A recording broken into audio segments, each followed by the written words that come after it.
Hi, welcome back to my channel, Beautiful Minutia. If you're new here, my name is Tiffany, and today I am going to share a little book haul with you. So at the end of February, I met up with my friend Victoria, who is actually a friend that I made through YouTube. She's one of my subscribers. We ended up reading a book together, and now she's like one of my besties. I love her so much. So we met up in Knoxville, Tennessee at McKay's Used Bookstore, which is one of my favorite bookstores ever. It's a two-story used bookstore. I talk about it all the time. Always say that it's like the happiest place on earth for me. Better than Disney, but it's like a halfway meeting point for us.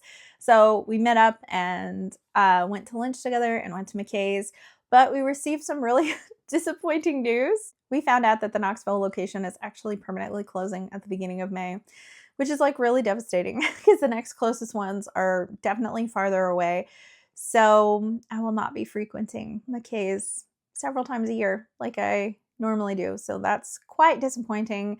We did go inside and it was an absolute madhouse. I was planning on taking like footage of the shelves and like showing you what I was looking at, but I have never seen that place. So crazy. As a result, I also was not able to turn in a ton of books that I was ready to exchange for store credit. So I was much more picky about what I got because I didn't want to spend very much money. But since we couldn't turn in our books for store credit, Victoria and I went through each other's bags to see if there's anything that we wanted to get. So I actually took, I think, about half of these books from her bags and then purchased half of them. So I'm going to go through and talk about what I got. I'll have this split up into genres like I normally do. I have some nonfiction, some middle grade, some classics, and then like one that's like kind of miscellaneous. Let's start with the miscellaneous book, and that's The Glass Hotel by Emily St. John Mandel. So I've heard lots of things about Station 11, still haven't read that. I think that's kind of like sci-fi slash dystopian, like it feels like kind of, I don't know if it's actually post-apocalyptic, but that was kind of my understanding of it. And so The Glass Hotel, I think, is a companion novel, but it's not a direct sequel. I don't think you have to have read the first one. It says that it is set at the glittering intersection of two seemingly disparate events.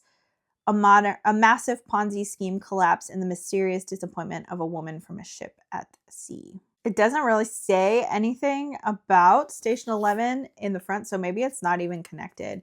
I have no idea, but this was actually in Victoria's bag, and I've been wanting to read some things from this author. I probably still might start with Station 11, but I figured if I was getting this for free, I might as well just pick it up and give it a try. So if you've read it, let me know your thoughts. Let me know if you think I need to read Station 11 first or not. I have two middle grade books here. One of them is one that Victoria gave me and brought to me, and that's Enemy Brothers by Constance Savory. So this is my only concrete plan for middle grade March. So you might have heard me talk about this book in my March TBR video because I talked about how my middle grade March was going to be relatively loosey-goosey, but this is my one full plan. And so this book is actually about, I think, two brothers who are kind of on different sides during World War II. And so it is a historical fiction in that sense, but it was actually written in the 1940s. So it's actually a classic and was not a historical fiction when it was written. It was more of a contemporary, I guess, when it was written. So yeah, I'm really, really excited to read this one. The other one that I got, I absolutely could not pass up for 25 cents, and that's Gone Away Lake by Elizabeth Enright. As you can see, this is a Newbery Honor book. I'm a huge Elizabeth Enright fan. I have read most, if not all, of the Melendi Quartet and then also Thimble Summer. Gone Away Lake is actually the first book in a duology. Not that you have to read both. I'm sure that they're not cliffhanger endings or anything like that. Kind of like the Melendi Quartet, that they're kind of just companion stories. It says, when Portia sets out for a visit with her cousin Julian, she expects fun and adventure, but of the usual kind, exploring in the woods near Julian's house, collecting stones and bugs, playing games throughout the long, lazy days. But this summer is different. On their first day exploring, Portia and Julian discover an enormous boulder with a mysterious message, a swamp choked with reeds and quicksand, and on the far side of the swamp, a ghost town.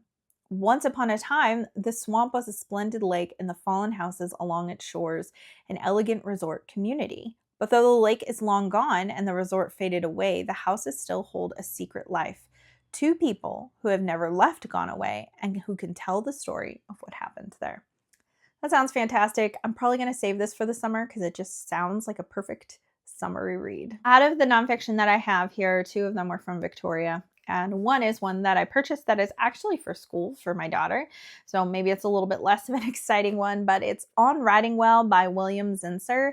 And I think that she's supposed to read that this upcoming year. And it's, talking about how to write. It's like an informal guide to writing. And so I'm very excited to have this one. It's one that I'm interested in reading as well. It's not very long, but it's, the author who wrote it is a teacher at Yale. And so I'm excited to read his insights on writing and think it will definitely benefit my daughter as well. I snagged from Victoria's bag Hamilton by Ron Chernow. We actually have Washington A Life, and my husband has been slowly working his way through that book.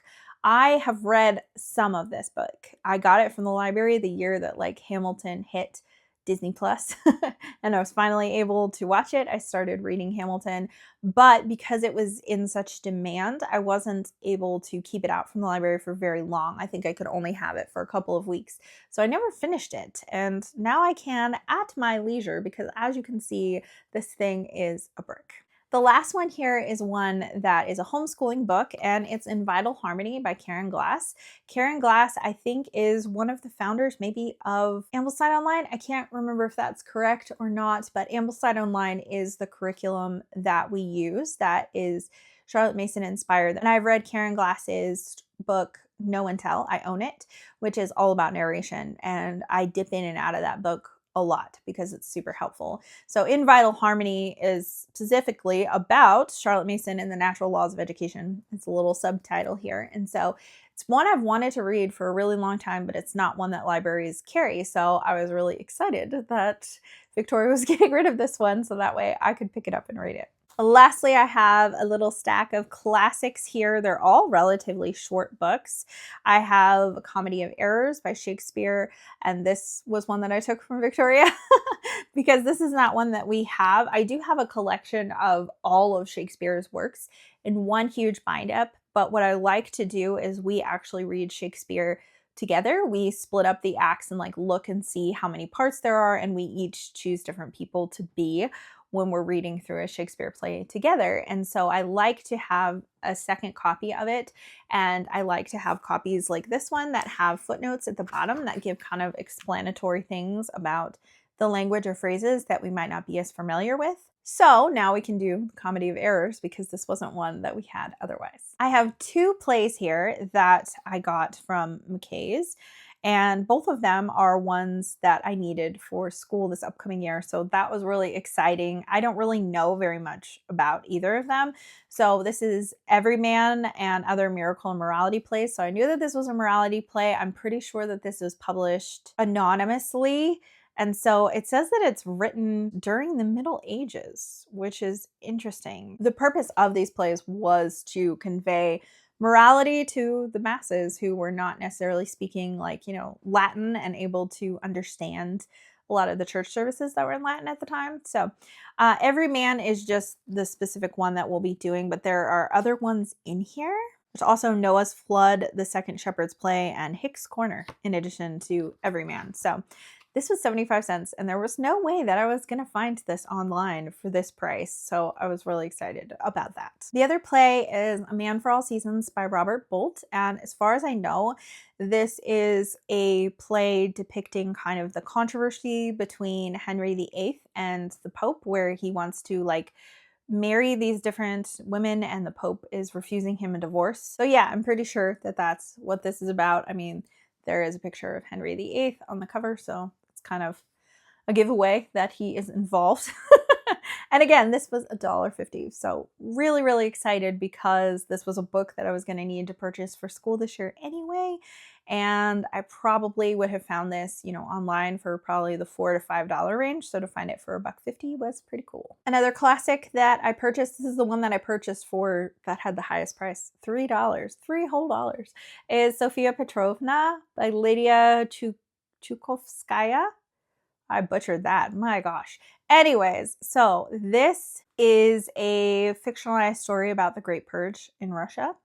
And I just saw Penny recently read this and enjoy this and think that it was a really good thing to read if you were really interested in that time period in Russia. So I picked it up and I think that I will enjoy it. It's super, super short, like 120 pages, so very brief indeed.